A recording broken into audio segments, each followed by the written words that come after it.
두 번째 키워드는 풍선과의 전쟁입니다. 이르면 오늘 부동산 대책이 나올 것으로 보입니다. 이번 정부 들어서 22번째 대책인데요. 지금 서울 등 일부 지역에 규제가 강화가 되면서 비규제 지역으로 중심으로 어떤 풍선 효과가 확대가 됐는데 정부가 이마저도 강력하게 대응하겠다는 입장을 발표했어요. 예, 또 부동산 대책이 나올 것 같습니다. 이번이 몇 번째 대책인지 기억도 참 아득한데요. 그동안에 수시로 계속 연이어서 정부가 부동산 대책을 냈기 때문에 이번이 몇 번째인지 정확하게 셀 수도 없는 상황입니다. 김현미 장관 취임 이후에 그러니까 문재인 정부 들어서 취임하자마자 바로 부동산 대책을 내기 시작해서 장관이나 부총리가 직접 나와서 발표한 대책만으로는 그동안에 21번 정도 있었다라는 게 시중의 평가인데요. 그렇다면 오늘이나 내일 정도 발표하게 되는 대책은 22번째 발표가 아니겠냐 싶어요.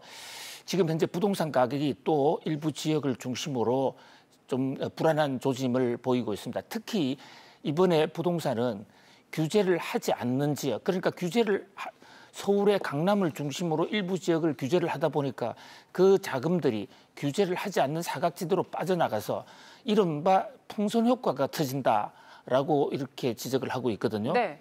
풍선 효과라는 게 한쪽을 누르면 그 반대편 풍선이 튀어나오는 지금 이런 상황이거든요.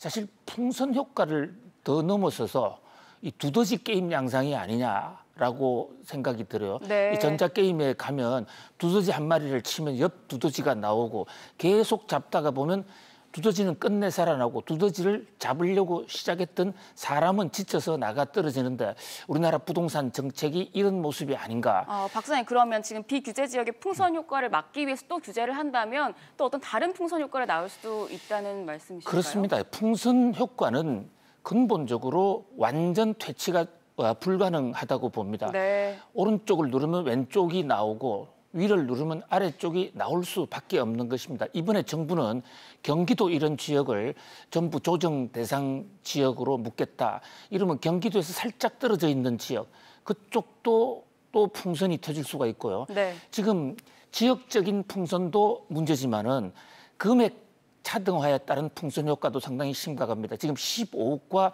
9억 선을 경계로 해서 그 윗선을 집중적으로 규제하고 있는데요. 그러니까 그 아래선 쪽에서 또 터지는 거예요. 물론 부동산 정책이나 모든 경정책이 구체적으로 어떤 문제가 생겼을 때 거기에 해당 지역을 핀셋처럼 관리하는 정책도 필요합니다만 네. 그것은 사람의 병이 간단한 외상이 입었을 때는 핀셋 정책이 가능해요.